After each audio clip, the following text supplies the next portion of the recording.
आपल्या भारताने स्वातंत्र्यानंतर काय काय इन्व्हेन्शन्स केले, काय काय गोष्टी आहेत, काय काय उपलब्धी केल्या, याबद्दल आपण किती बोलतो आणि किती गोष्टी आपल्याला माहिती आहेत.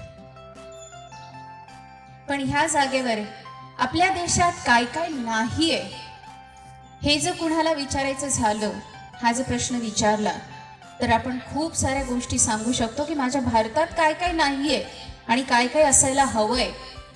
राजकारण्यांनी आमच्यासाठी काय केलं पाहिजे, ह्या देशाने माझ्यासाठी काय केलं पाहिजे, ह्या देशात काय असलं पाहिजे, या सगळ्या गोष्टी आपण बोलून दाखवू. पण ह्या देशात काय आहे, भारतीय म्हणून मला का अभिमान आहे, अभिमान आहे का, हा मोठा प्रश्न आहे. एक भारतीय म्हणून खरंच प्रत्येकाला या देशाचा अभिमान वाटतो का, हा मोठा प्रश्न आहे. आपल्या आपल्या घराण्याचा आपल्याला अभिमान असतो, ज्या घराण्यामध्ये आपण जन्माला येतो त्याचा जाज्वल्य अभिमान असतो.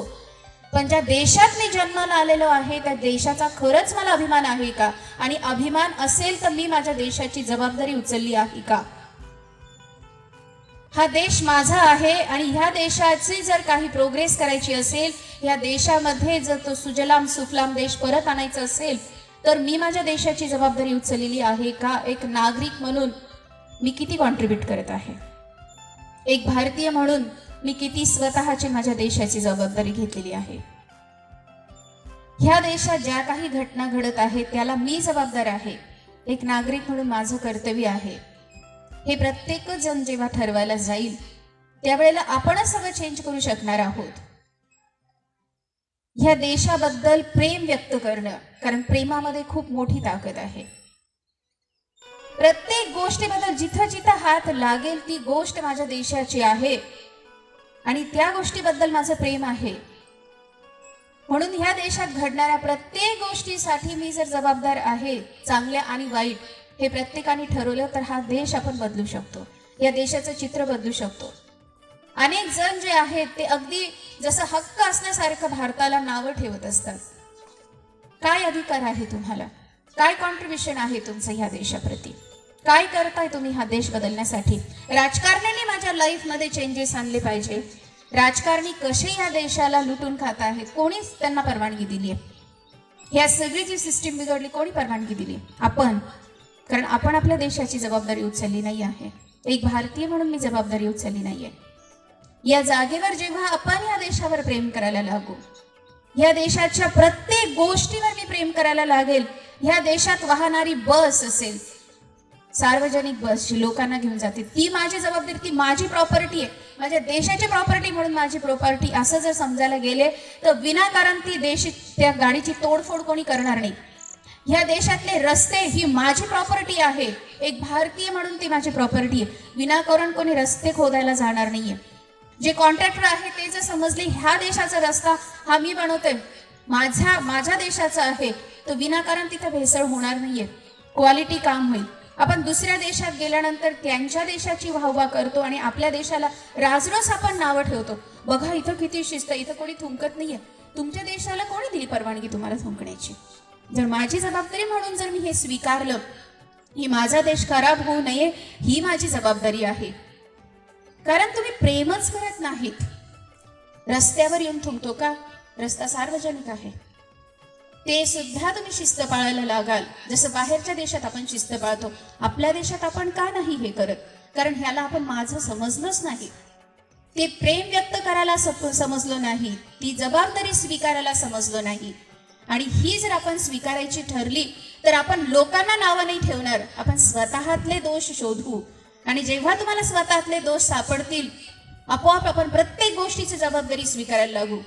दुसऱ्या लाटेमध्ये कसं आपल्या देशामध्ये ऑक्सिजन कमी पडला, कसे लोकांचे हाल झाले, कसे लोक मरणाच्या दारात, म्हणून सगळ्या मीडियाने त्या गोष्टी ज्या आहेत त्या समाजापुढे आणल्या. कोण जबाबदार होतं याच्यासाठी. ऑक्सिजन कमी पडला आणि पेशंट वाढले, याला मी जबाबदार होतो का, कारण मी नियम पाळले नाहीत, मी मास्क वापरले नाही, मी सोशल डिस्टन्सिंग पाळली नाही, मी गर्दी केली. हे जेव्हा आपण स्वीकारू का मी जबाबदार आहे या गोष्टीसाठी, ऑक्सिजन कमी पडण्यासाठी मी जबाबदार आहे, कारण मी परवानगी दिली त्या गर्दीला. मी एक नागरिक म्हणून जबाबदार होतो आणि ती गर्दी झाली, पेशंट वाढले आणि हॉस्पिटल्सवरती भार वाढलाय. आपल्याला अधिकार तेव्हाच आहे जेव्हा मी सगळे नियम पाळलेले असेल आणि फक्त मी एकटा म्हणून नाही, 135 कोटी जनतेने हे नियम पाळले पाहिजे. माझ्या देशात लोकांचे हाल होऊ नये म्हणून प्रत्येक जण जबाबदारी घेत असेल. लॉकडाऊन केला तर आपण मुद्दामून रोडवरती विनाकारण भटकतो का? पोलिसांना वाटते आपल्यावरती लाठ कराव्यात, कारण आपणच आपली जबाबदारी घेत नाही. मी रिस्पॉन्सिबल आहे असं कुठेच आपल्याला वाटत नाही. आणि ते कधी वाटेल जेव्हा तुम्ही प्रेम कराल या देशावरती. ती प्रेमाची शक्ती ह्या देशामध्ये तुम्ही पेरायला सुरुवात कराल तर जिथं जिथं माझा हात लागेल ती प्रत्येक गोष्ट माझ्या देशाची आहे, म्हणजे माझी आहे. आणि माझी आहे तर माझ्या गोष्टीची रखवाली करणं हे माझं कर्तव्य आहे. या देशाचं संरक्षण करणं माझं कर्तव्य आहे. आपल्या देशाला थोडे मेडल मिळाले म्हणून आपण हा हा हा हा हसतोय. कुणाची जबाबदारी होती ही? काय प्रत्येक गोष्ट त्या स्पोर्ट्समॅनची जबाबदारी आहे का? किती जण त्यांना सपोर्ट करतात, किती जण त्यांच्यासाठी फंड उपलब्ध करतात. नको तिथे नको तितके फंड्स आपल्याकडे अवेलेबल आहेत. मग का नाही एखाद्या गोष्टीसाठी सगळेजण, मी कुणालाही नाव नाही ठेवत, प्रत्येक तळागाळातल्या प्रत्येकाची वरपर्यंत हर एकची जबाबदारी आहे. माझा देश म्हणून कधी आपण याच्याकडे बघतो का? आपण फक्त आपली जबाबदारी दुसऱ्यावरती मागतो. दुसऱ्यांनी माझ्यासाठी काय केलं पाहिजे हे आपल्याला पहिलं माहिती आहे, पण मी काय केलं पाहिजे माझ्या देशासाठी, माझं काय कॉन्ट्रीब्युशन, याची आपल्याला अजिबात जाणीव नसल्यामुळे ह्या गोष्टी घडतात. आणि जेव्हा ती गोष्ट घडेल, ह्या देशाच्या उत्कर्षासाठी मी कारणीभूत आहे असं सगळेजण समजायला लागतील, तो दिवस दूर नाहीये. हरेक जण शिस्त पाळेल. कोणी कचरा रस्त्यावर टाकणार नाही, कोणी विनाकारण रस्ते खोदणार नाही, कोणी भेसळ करणार नाही, कोणी करप्शन करणार नाहीये, विनाकारण लोकांना लुटणार नाहीये. प्रामाणिकपणे सगळ्या गोष्टी घडतील. आपल्या देशामध्ये इतका प्रचंड पैसा आहे, मग इतकी तफावत का, इतका भेदभाव का? शेतकरी श्रीमंत झाला पाहिजे याच्यासाठी किती प्रयत्न केला जातोय. आणि हा का नाही होत? कारण हेडिंगच असे दिले जातात, शेतकऱ्याची आत्महत्या, शेतकरी कसा गरीब. का नाही आपण हे चित्र बदलत? कारण जी गोष्ट रोज लोक सातत्याने वाचत आहेत तीच गोष्ट खरी असा विचार करायला लागतात. आणि जसा तुम्ही विचार करता, हे ब्रह्मांडामधली ती वैश्विक शक्ती तुमचा विचार मॅनिफेस्ट करते, तो प्रत्यक्षामध्ये आणते. जर चांगली पॉझिटिव्ह गोष्ट रोज त्या पेपरला येत गेली, रोज मीडियाने ही जबाबदारी घेतली, कारण पूर्ण समाज तुम्हाला बघत आहे, तुमच्याकडनं प्रेरणा घेत आहे. आणि जर पॉझिटिव्ह गोष्टींवरती जर आपण आपला फोकस केला, ज्या ज्या लोकांच्या हातात ती कलम आहे, ज्यांच्या हातामध्ये ती शक्ती दिलेली आहे, त्यांनी जर हा विचार केला की रोज मी पॉझिटिव्ह गोष्ट लिही, हेडलाईन पॉझिटिव्ह असेल, कसे एखाद्या शेतकऱ्यांनी स्वतः काही गोष्ट करून दाखवली आणि कसा तो करोडपती झाला, कसा तो श्रीमंत झाला, बल्कि हे की कसे त्यांनी आत्महत्या केली, कसे शेतकरी कर्जबाजारी, कसे त्यांना सुविधा मिळत नाही. का आपण फ्रीमध्ये गोष्ट मिळावी म्हणून अपेक्षा करतो? परमेश्वराने आपल्याला हातपाय दिले, व्यापाऱ्याला पण हातपाय दिलेले आहेत, आपल्याला पण दिलेले आहेत. मग का बरं व्यापाऱ्यांनी कर्ज घेतलेलं भरायचं असतं आणि शेतकऱ्यांनी घेतलेलं नसतं भरायचं? का आपण प्रोग्रामिंग करतो शेतकऱ्यांच्या डोक्यावरती हे की तू कर्ज भरू नको, एक ना एक दिवस तुझी कर्ज माफी होईल. आपण ह्या गोष्टी करून कर्ज शेतकऱ्याला निष्क्रिय बनवत आहोत. एक मोठा समाज आपण निष्क्रिय बनवून ठेवलेला आहे. त्यांना आपण ही जाणीवच करून दिली नाही की जितकी तुझ्या हातामध्ये दम आहे तितकाच त्या व्यापाऱ्याच्या पण हातामध्ये आहे. आपण त्यांना सक्रिय बनवण्यासाठी काही करत नाही, कोणते प्रोग्राम करत नाहीये. कधी अशा स्टोरीज आल्या पाहिजे ह्या पेपरमध्ये लिहून, कधी अशा स्टोरीज आलेल्या पाहिजे त्या टीव्हीवरती की लोक इन्स्पायर झाले पाहिजे, अरे तो करू शकतो तर मी करू शकतो. असे लाखो शेतकरी आहेत जे श्रीमंत झालेले आहेत, पण आपण त्यांच्याबद्दल नाही लिहित. आपण लोकांच्या मनामध्ये सकारात्मक प्रोग्राम नाही करत. लहानपणापासून फक्त नकारात्मक प्रोग्राम आपण पेरत चालतो. आपण नाही रिस्पेक्ट करत त्या लोकांचा. आपल्याला ह्या गोष्टीतनं टीआरपी वाढला पाहिजे याच्यासाठी आपण निगेटिव्ह बातम्या देत असतो, पण ह्याच्याने माझा देश बर्बाद होत आहे हे कुठेच नाहीये. लोकांनी आपल्या देशाबद्दल रिस्पेक्ट करावा. लहान मुलांच्या मनावर सुद्धा खूप नकारात्मक गोष्टी का पेरल्या जातात? कारण तेच ते वाचतात, तेच ते बघत आहेत. एक टीचर म्हणून, कारण हा शाळेमध्ये प्रोग्राम आहे, एक टीचर म्हणून तुमची जबाबदारी आता खूप मोठी आहे की जेणेकरून मुलांच्या मनामध्ये तो देशभक्ती, तो देशभाव वाढला पाहिजे. हा देश आपला खूप महान आहे. अनेक गोष्टी ह्या देशामध्ये आहेत. आपण दुसऱ्यांच्या देशात गेलो की त्यांच्या जे काही ऐतिहासिक वास्तू आहेत त्या बघून वाहवा करतो आणि आपल्या इथे मात्र आपण तोडफोड करतो. आपल्याला त्याचं खरंच कितकं कौतुक आहे का? किती जुनी संस्कृती आहे आपल्या भारताची. सगळ्यात पहिले हिंदू धर्म स्थापन झाला. अनेक युगपासून आपल्याकडे इतके महान धर्मग्रंथ आहेत, इतक्या गोष्टी आहेत. आपल्या धर्मामध्ये लिहून ठेवलेले विमानांचा उल्लेख आपल्या धर्मांमध्ये लिहिलेला आहे. विमान आपल्या देशामध्ये सगळ्यात पहिले आलेले आहे, पण आपण विमान दुसऱ्या देशाच्या व्यक्तीच्या नावावरती लिहून ठेवलेले. ज्या काही आहेत आताचे सरोगेट मदर, कृष्णाच्या वेळेला बलरामाचा जन्म तसा झालेला आहे. देवकीच्या गर्भातून तो गर्भ निघाला आणि तो रोहिणीच्या गर्भामध्ये स्थापन झाला.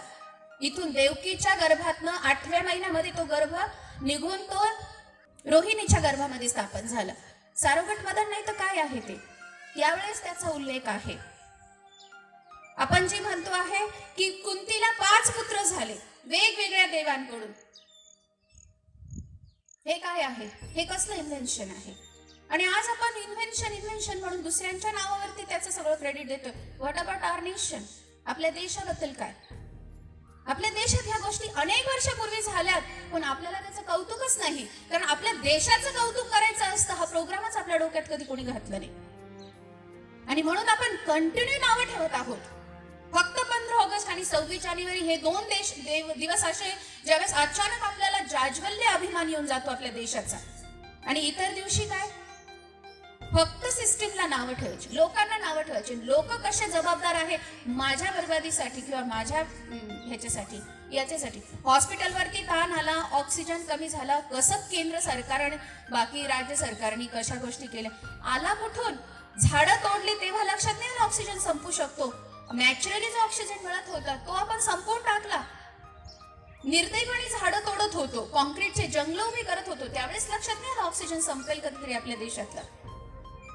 आपली जबाबदारी प्लांटेशनची, झाडाला हात लावू नये म्हणून. अनेक देशांमध्ये किती झाडं आणि किती छान त्यांनी ग्रीनरी वाढवलेली आहे. What about my nation?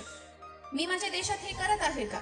फक्त प्लांटेशनचा प्रोग्राम होतोय, नंतर ते झाडं जगतायत की मरतात इकडे सुद्धा कोणी ठुंकून पाहत नाही. फोटो काढलेले असतो, बस संपलेला असतं त्या दिवशीचा तो प्रोग्राम. ब्लड डोनेशन कॅम्प उभे जातात. किती जण जातात ब्लड डोनेट करण्यासाठी?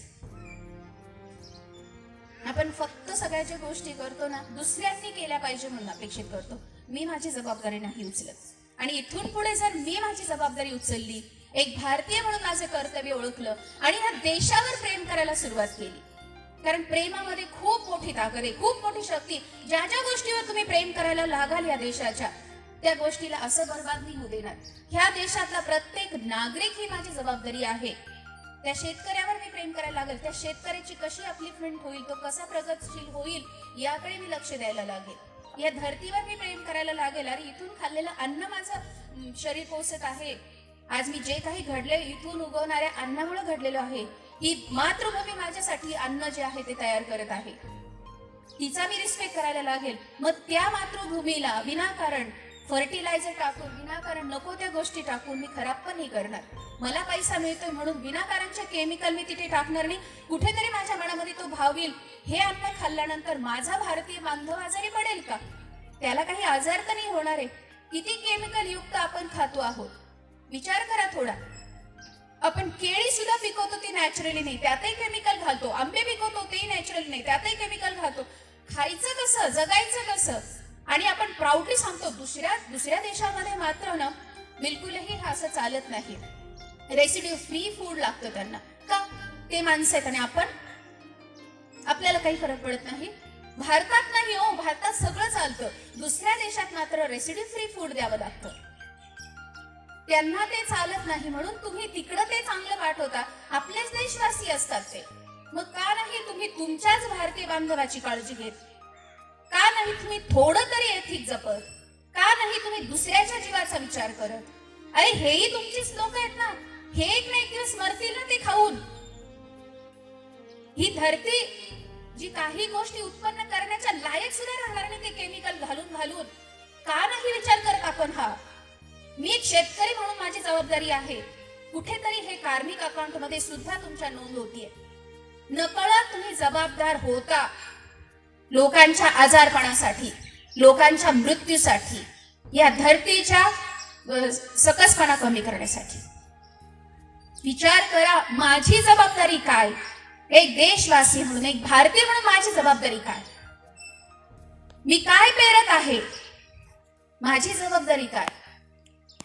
फक्त माझं भलं झालं पाहिजे आणि इतरांचं वाईट होऊ, ही भावना स्वार्थीपणाची आहे. माझ्याबरोबर जेव्हा तुम्ही दुसऱ्यांचा विचार करायला लागाल तेव्हा खऱ्या अर्थाने आपल्याला जाणीव होती की भारतीय म्हणून फक्त 75 वर्षापूर्वी काय घडलं आणि कसे आपण इंग्रजांच्या ह्याच्यामध्ये होतो, पारतंत्र्यामध्ये होतो असं म्हणून चाललं. आणि आजही तुम्ही पारतंत्र्यातच आहे. लोक जे खाऊ घालतात ते तुम्ही खाता आहात. लोक ज्या पद्धतीने सिस्टीम चालवतात ते मूकपणे आपण सहन करतो आहे. बिलकुलही अपोज करत नाहीये त्याला. अपोज करण्याचे आपल्याला असं वाटतं की कोणीतरी दुसरं माझ्यासाठी काम करणार आहे, मी नाही. आणि हे जेव्हा आपण स्वतः ही जाणीव करून घेऊ त्यावेळेला प्रत्येक जण सुधारलेला असेल. प्रत्येक जण ह्या भारताच्या सफलतेसाठी, समृद्धीसाठी प्रयत्न करत असेल. मला वाटतं आपल्यापैकी प्रत्येकाने ही जबाबदारी ओळखावी. आणि टीचर्स म्हणून तर तुमच्या सगळ्यांची खूप मोठी जबाबदारी आहे, कारण तुम्हाला छोटी पिढी घडवायची आहे आणि त्या लोकांमध्ये या भारताबद्दल एक अभिमान वाटला पाहिजे. आज कितीतरी जण पालक माझ्याशी भेटतात, नाही त्यांना आता अमेरिकेला जायचं, तिला इंग्लंडला स्थायिक व्हायचं, त्याच्यासाठी प्रिपरेशन. का बरं मुलांना बाहेर जावं वाटते, का नाही भारतात राहावं वाटत, का नाही या देशाची डेव्हलपमेंट करावं वाटत? कारण सिस्टीम त्यांच्यावरती जे रुजवलं जात आहे ना लहानपणापासून, की आपल्या देशात राहून काही खरं नाहीये, प्रगतीच होणार नाहीये, हे कोण रुजवत आहे आणि का रुजवत आहे? का त्यांना आपल्या देशापेक्षा दुसऱ्या देशाबद्दल जास्त अट्रॅक्शन वाटत आहे? आणि हे आपणच जबाबदार आहे. सिस्टीम बिघडायला आपण जबाबदार आहे. तर आजपासून फक्त 15 ऑगस्ट 26 जानेवारी तो रोज मी एक भारतीय म्हणून जर जगायला सुरुवात केली तरच या देशाचं चित्र बदलेल.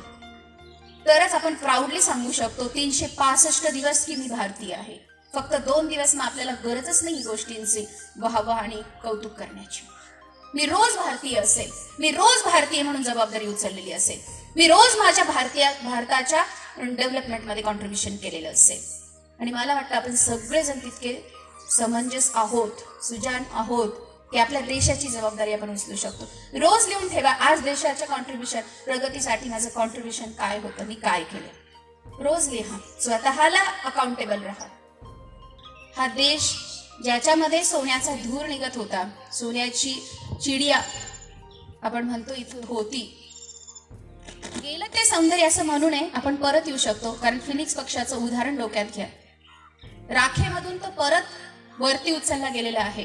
आज ऑलिम्पिकमध्ये जे आपल्याला मेडल्स मिळत आहेत ते पुन्हा एका सुवर्ण काळाची सुरुवात आहे. पुन्हा आपला भारत जागा होत आहे. परत भारतातली जे यंग जनरेशन आहे त्यांना जबाबदारीची जाणीव होत आहे. आणि हीच मुलं आपला देश पुढे घेऊन जाणार आहेत. आपलं कर्तव्य आहे आपल्या मुलांमध्ये त्या गोष्टींची रुजवात करणं, त्यांना त्यांची जबाबदारीची जाणीव करून देणं. Thank you so much.